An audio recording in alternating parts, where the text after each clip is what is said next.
Welcome to another video from Demystifying Proposals. In this video, we'll talk about proposal tips, tricks, and tools, things you can use to make the proposal development process easier. Here are some tips and tricks. Here are some tips for things to avoid. Don't use terminology or technology the customer will not understand. Remember, the technical evaluation panel will likely include non-technical people. Don't use a past performance citation if the evaluation of your work from the customer for that work isn't stellar. Don't forget the government is small and CPARs may be shared. Don't forget to tailor resumes and past performance citations to the RFP requirements. Usually we do this relative to the statement of work or the performance work statement, but don't forget to check Section 8 for key personnel requirements. Don't forget to use the RFP's language. So if they use program, use program. If they use project, use project, even if it's a large project. Cybersecurity, is that one word or two? Life cycle, is that one word or two? Pay attention to what the RFP is telling you. Also, don't forget to ask the so what for what you are claiming as important. Have you included the benefits to the customer in what you learned from your previous experience? Some quick tips for getting to compelling. Call-out boxes. Use call-out boxes to highlight information you want the evaluators to know or to remember. Make call-out boxes visually interesting and use the same format for all of them. As an example, subject, what you did, benefit to the customer. That benefit to the customer is what you want the evaluators to remember. So the call-out boxes should reflect or reinforce your proposal win themes. You also want to make sure you include proof points. You use proof points to show the benefits of your solution because you've implemented it before elsewhere. Be sure the solution in your proof point is similar to that of the proposed solution. Every time you make a claim that your proposal is better, faster, cheaper, you should back it up with a proof point that includes a so what benefit for the customer. Our solution was implemented for X customer under X contract using X technology, which advanced their capabilities to X, or solved X problem they had been experiencing, or improved customer service from X to X. Here are some other examples, such as our solution was implemented for X customer under X contract in X days, which was X days ahead of schedule. Or our solution was implemented for X customer under X contract, saving X dollars in labor or time. Quantified results are always good, and CPARs are also good to support that a proof point is meaningful. Here are some other quick tips for getting to compelling around past performance and resumes.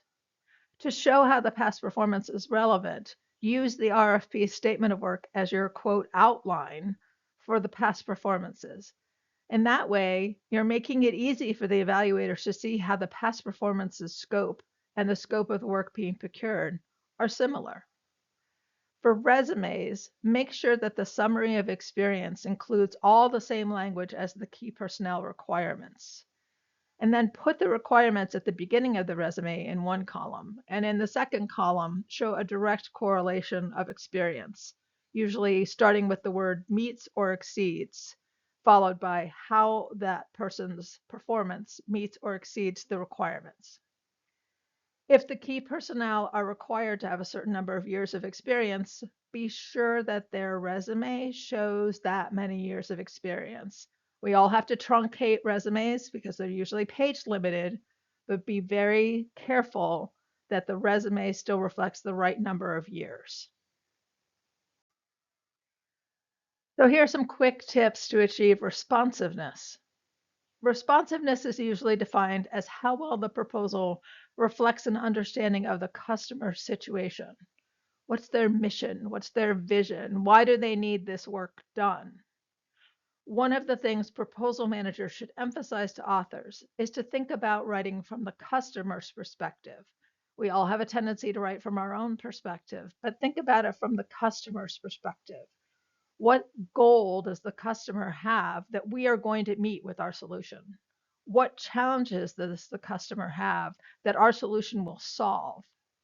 Will the customer for this proposal understand the solution we tout for another customer as part of our proof points? If not, how do we show the connection between those two solutions? This information was likely included in the executive summary, but it's important that it be permeated throughout the proposal. One of the things that is really important for proposals is to have styles defined. I'm using Microsoft Word as an example because most of us use Microsoft Word in developing our proposals. Be sure to use the styles in Word when you set up your proposal template. These allow you to have consistency in formatting by applying the styles to all the text at each phase of the proposal process. These also allow you to have proposals that match your company's brand by using the same colors as your brand. At a minimum, you should include the styles on the following pages.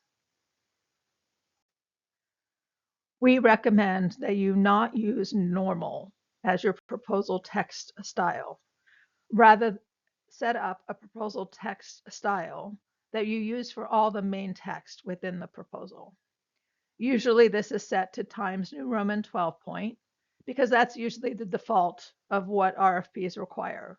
If your RFP allows you to use a different size or a different kind of font, then absolutely set your proposal text to that style. But in this way, as people are writing, you can format their writing using the proposal text style, and it will automatically be the right size and the right color and the right font. And then we also recommend putting a 6-point spacing after each paragraph so that the paragraphs aren't all bunched together and look like one big run-on blob of text. Heading 1 is the default style within Word. We just recommend that you set it to match whatever your brand for your company is. So using a different color than the proposal text, maybe making the font size a little bit larger than 12 point, maybe using a different font than Times New Roman if you're allowed. And that way, the heading 1 style will match consistently throughout your proposal. Heading 2 and heading 3 are basically the same. So you can set automatic numbering on these, or you cannot set automatic numbering, depends on your personal preference.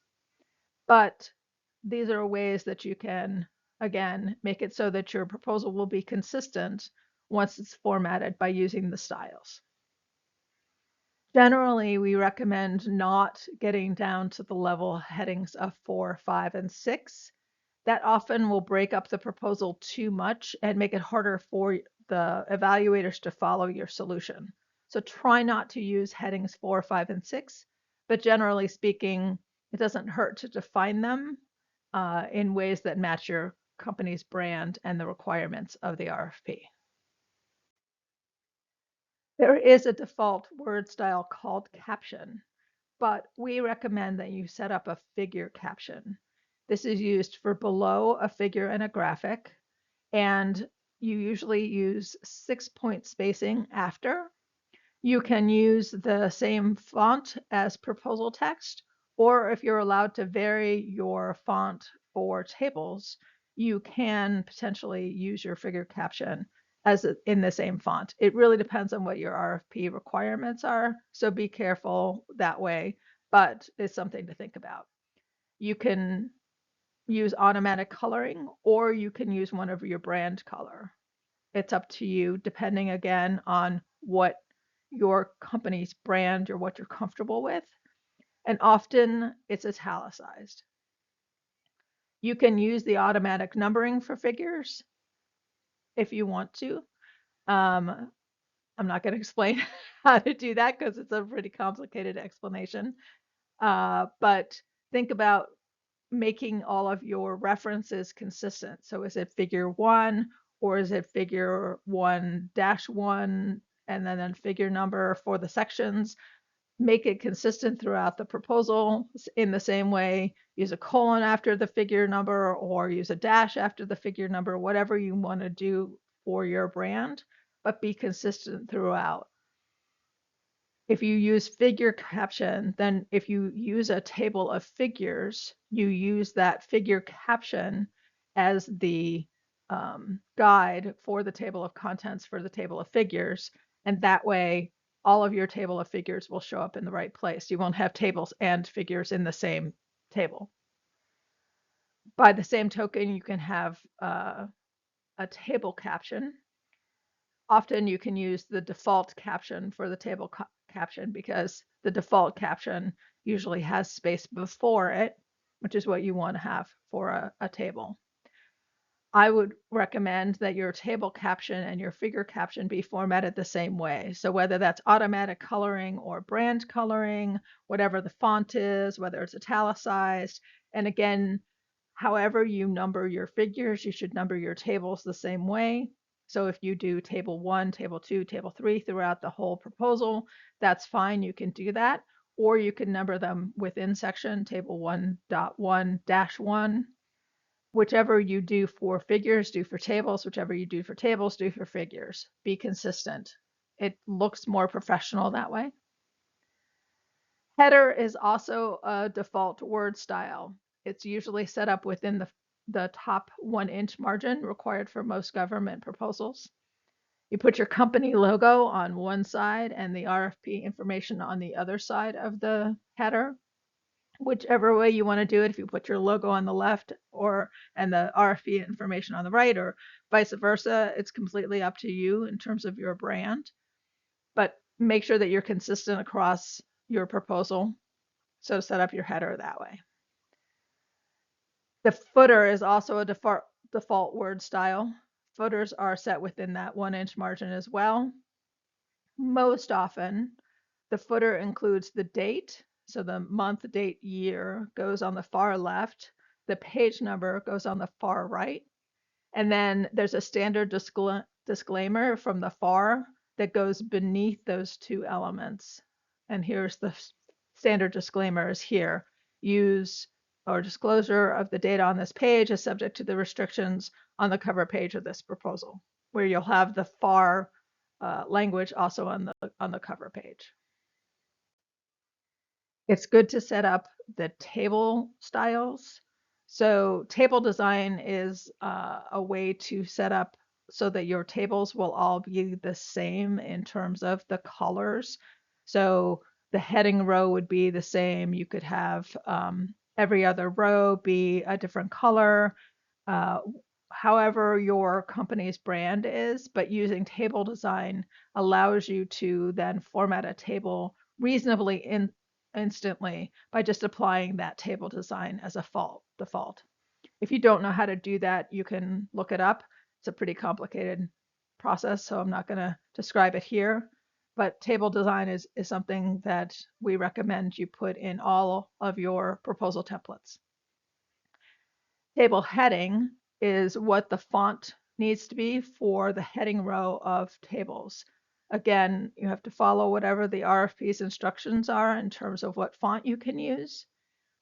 And usually you do not include any spacing before or after because you are trying to use as little space as possible, but you can if you have the space to put it in.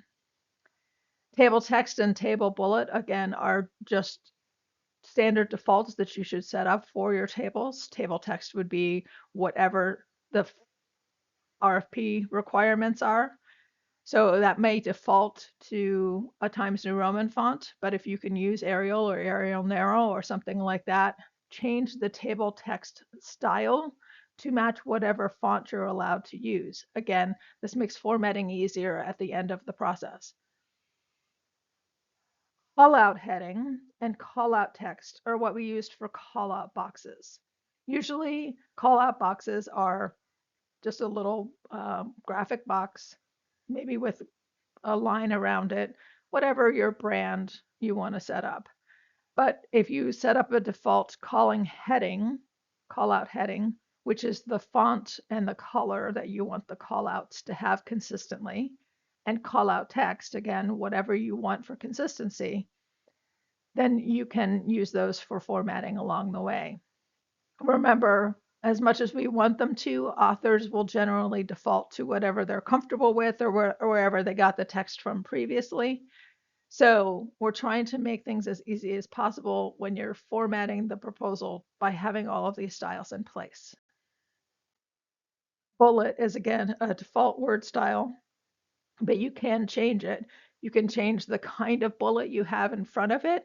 Instead of just being a generic circle, it can be a square, it can be a dash, it can be whatever you want to do. So think about that and set up your style to match whatever brand you want to develop for your company. Bullet last is something we recommend as a style to put a space after your list of bullets. That way you don't have to go in and manually put in a 6-point space after each list of bullets. You can just use the style of bullet last. Graphic is related to our recommendation that you put graphics in tables. I think we'll talk about that in a minute. If you put a graphic in a table, then you want to have no space around that graphic. And if you set up a graphic style, you can just apply it, and then all the space that might be around your graphic should go away.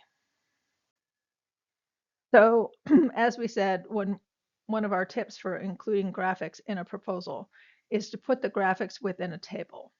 What you do is you set up a table that has 2 rows. You put the graphic in the first row, you put the caption in the second row, you remove the table's borders, you apply that graphic style to the graphic itself, you apply the footer or the figure caption style for the second row for the caption. And that way the caption and the graphic stay with each other because they're both within that table. If the graphic is less than a full page, then set the table to around to let the text wrap around that graphic. Make the table as narrow as the graphic will allow. Be very careful not to cut off part of the graphic by making the table too narrow.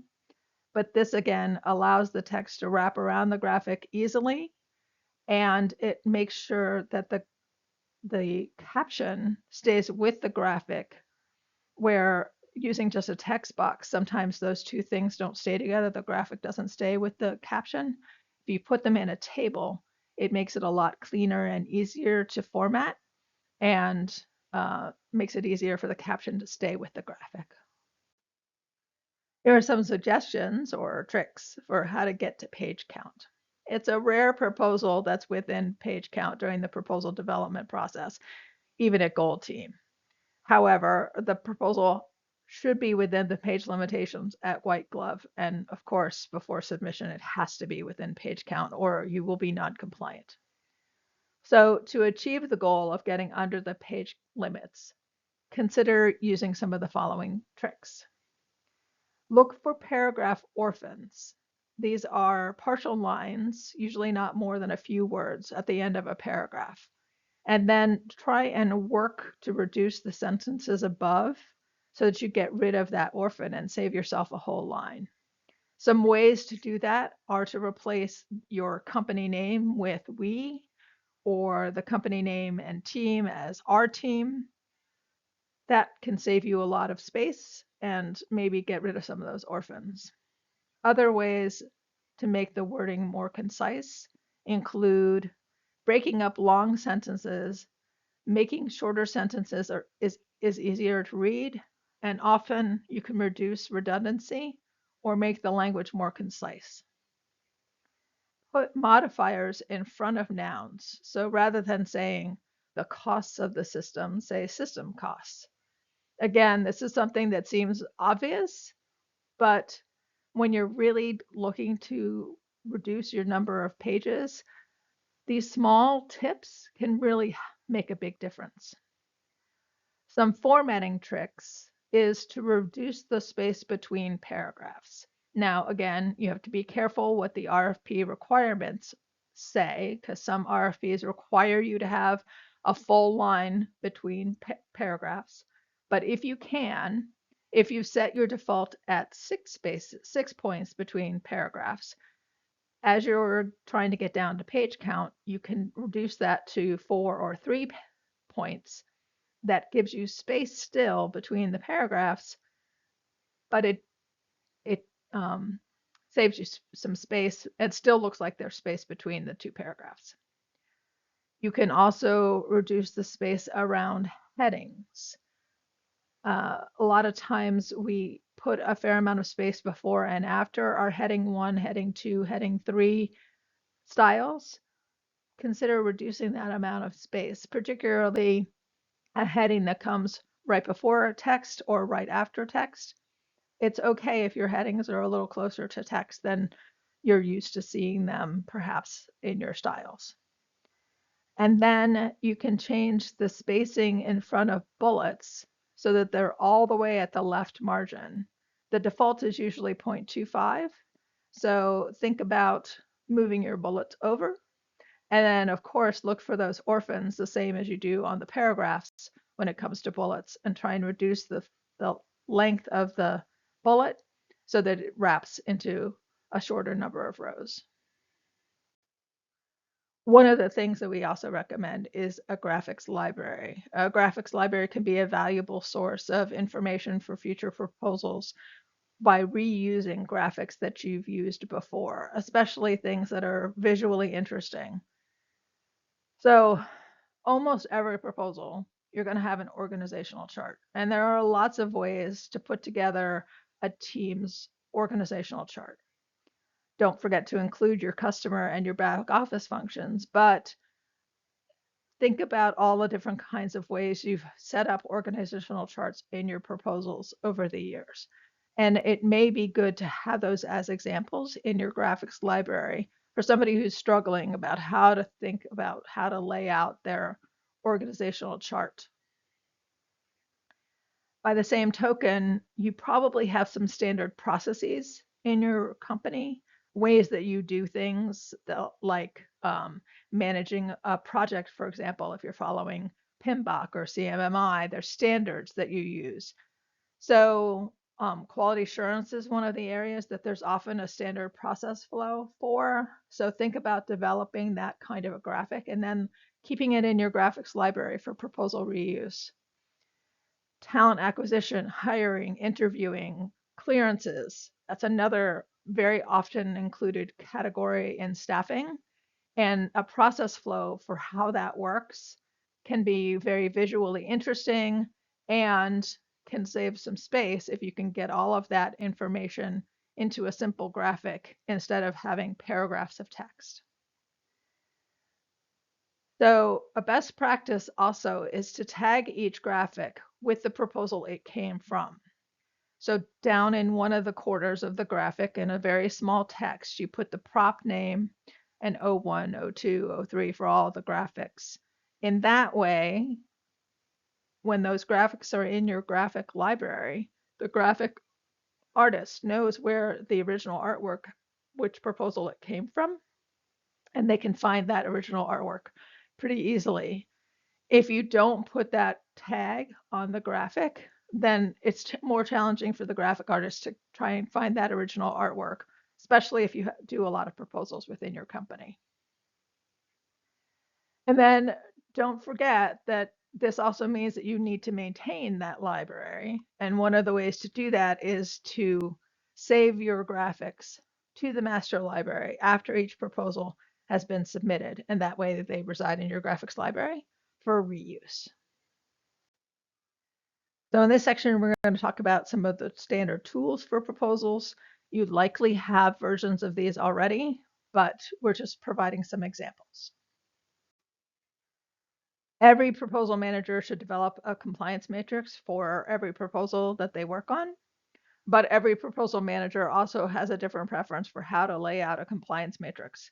This is just one example of how we set up our compliance matrices.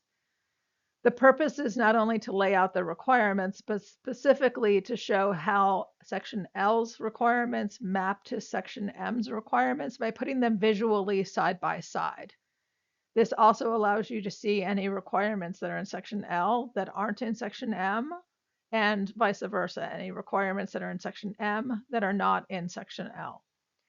And then you can use the notes column to explain how you're going to ensure that all of those requirements will be included, and then adding the section references once the proposal outline has been built gives you confidence that the outline is compliant, because the outline has then all of the sections in your compliance matrix and vice versa.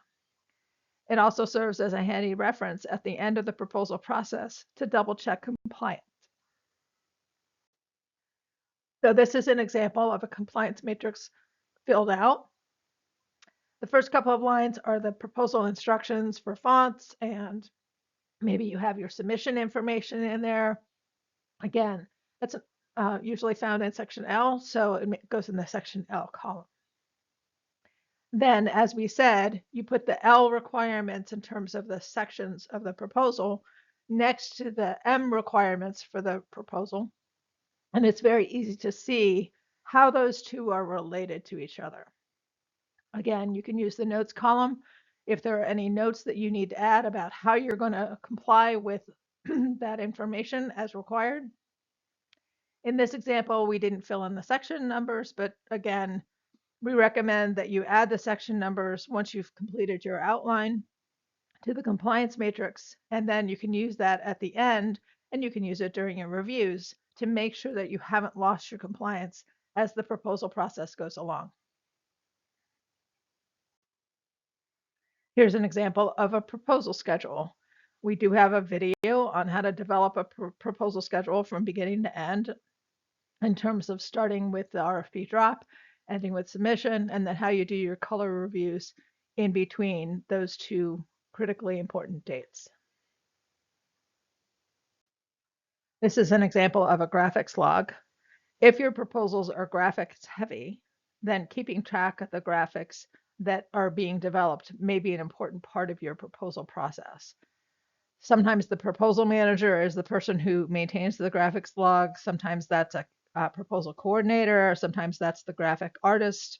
It's really up to you and how your process works, but having a graphics log can be very helpful, particularly for ensuring that the numbering of the graphics remains sequential. And of course, we recommend that you do number your graphics based on your proposal for reuse, future reuse. You may not end up using all of your graphics in the end. So that's another reason that the description and the author and where it's going to go and who's going to work on it can be a valuable tool, because you may develop graphics that go in the graphics library that didn't end up getting used, but they could be used on another proposal. So it's just something to keep in mind. This is an example of a production checklist. The production time between white glove and submission is often a very kind of chaotic and hectic time. You don't have a lot of time usually. You have a lot of things to get done. So having a checklist of all the things that need to get done and who's responsible for doing them can be an invaluable thing. So if you don't have one of these for your company, where you know who is responsible for, say, finalizing the cover letter or drafting the delivery email or confirming that you have signature authority or all of those things, then developing this kind of a production checklist might be a useful exercise for your company. It doesn't happen very often anymore, but sometimes the proposal has to be delivered in hard copy, in binders, in boxes. So make sure you have a delivery receipt for the receiving government official to sign that provides verification of delivery. This is an example of such a delivery receipt that includes all of the pertinent information. What proposal was it? When it was submitted? Who actually signed for it? All of that kind of pertinent information. Usually the person delivering gets the receipt signed, they bring it back to the company. The company then scans it in so that you can save it as a file into whatever system you save all of your proposal verification information. We hope you found these tips and tricks and tools useful. If you learned something from this video, please hit the thumbs up to like the video. Subscribe to our channel and click on the bell to be notified of future videos. And if you'd like, please leave a comment as well.